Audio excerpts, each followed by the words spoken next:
দাঁত ও মুখমণ্ডলের চিকিৎসা। আমরা জানি আসলে দাঁত এবং মুখমণ্ডলের অনেক রোগগুলোই হয়ে থাকে। একেবারে অনুষ্ঠানের শুরুতে আসলে আপনার কাছে আমরা জেনে নিতে চাই সেটি হচ্ছে কোন কোন রোগগুলো দাঁত এবং মুখমণ্ডলের ক্ষেত্রে আমরা বেশি দেখতে পাই। মুখমণ্ডলের চিকিৎসা একটা হলো বাচ্চাদের একটা ক্যাটাগরি কিছু ভাগ করি, এটা হচ্ছে বাচ্চাদের, একটা কিছু বড়দের। বাচ্চাদের ক্ষেত্রে সাধারণত একটা হলো গিয়ে ডেন্টাল ক্যারিজ বা মুখের ইনফেকশন, এগুলো নিয়ে কিছু কমপ্লেন আসে।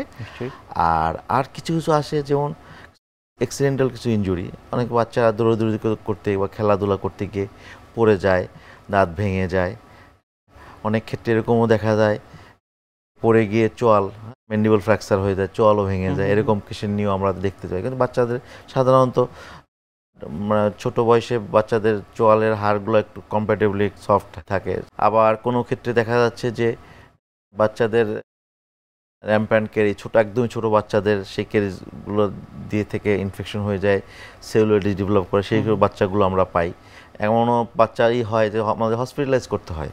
আর বড়দের বেসিক কিছু জিনিস ভাগ করি যে বড়দের আমাদের কী কী প্রবলেমগুলো আমরা পাই। দাঁতে ব্যথা, মুখ দিয়ে রক্ত পড়ে, ব্রাশ করলে রক্ত পড়ে, এটা জাস্ট জীবন স্বাভাবিকভাবে মানে আমাদের এই পেশেন্টগুলো আমরা পাই। আর এর বাইরে তো বিভিন্ন বড় ধরনের কিছু লেশন আমরা পাই, যেরকম মুখের টিউমার হয় বিভিন্ন ধরনের।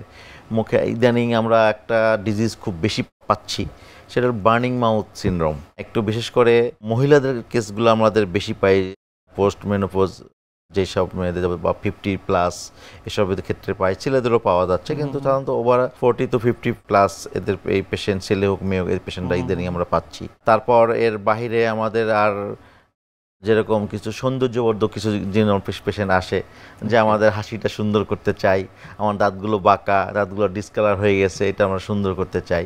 আবার কিছু পেশেন্ট যেরকম হয় আঁকা বাঁকা দাঁতগুলো, যেটা আমরা হয় সেটা আমাদের অর্থোডন্টিক ট্রিটমেন্ট আছে, সেটার মাধ্যমে আমরা ট্রিটমেন্টগুলো করে থাকি। আর একটা হলো গিয়ে মুখের ক্যান্সার, এটা ইদানিং অনেক পেশেন্ট এটা ফেস করতেছে।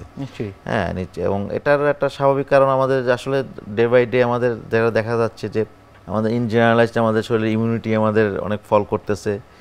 আর আমাদের ফুডের যেটা ভেজাল, খাদ্য ভেজাল, এইসব সব কিছু মিলেই ওভারঅল মিলিয়ে আমাদের এটার ক্যান্সারের এটা পেশেন্টটা পাওয়া যাচ্ছে বেশি। বিশেষ করে সচেতনতার জায়গাটাও আগের চেয়ে বাড়ছে, রাইট, সেগুলো বাড়ছে। হ্যাঁ, এটা তো অবশ্যই আছে। আগে দেখা যাচ্ছে যে আমাদের ক্যান্সারের পেশেন্টগুলো আমরা লেট স্টেজে পেতাম। দেখা যাচ্ছে যখন আমাদের স্টেজ 4-3-তে আমরা যখন পেতাম, তখন অলরেডি দেখা যাচ্ছে যে জেনারেলাইজ মেটাস্টেসিস হয়ে গেছে, সারা শরীরে ছড়াই পড়ছে। কিন্তু এখন আলহামদুলিল্লাহ আমাদের অনেক পেশেন্ট আমরা একটু আর্লি স্টেজে আমরা পাচ্ছি, এবং রেফারেলটা ইদানিং আমরা তো খুব বেশি হচ্ছে। এবং রেফারেলটা যত বেশি হচ্ছে, তার মানে আমাদের যে পেরিফেরিতে যে প্র্যাকটিস করতেছে, হ্যাঁ, আমাদের যেসব ডক্টররা প্লাস রুগীরা, এরা আর্লি প্রথম থেকেই ডাক্তারের শরণাপন্ন হচ্ছে। হ্যাঁ, তো এটাই একটা। আর একটা হলো গিয়ে অ্যাক্সিডেন্টাল বিভিন্ন ইনজুরি। অ্যাক্সিডেন্টাল ইনজুরির পেশেন্ট আমার যেমন রোড ট্রাফিক অ্যাক্সিডেন্টে চোয়াল ভাঙা, হ্যাঁ, এটা আমরা পেয়ে থাকি। আর ইদানিং আমাদের দেশের এই বিভিন্ন উদ্ভূত পরিস্থিতির কারণে আমাদের বিভিন্ন ধরনের ইনজুরির পেশেন্টগুলো আমরা পেয়ে থাকি।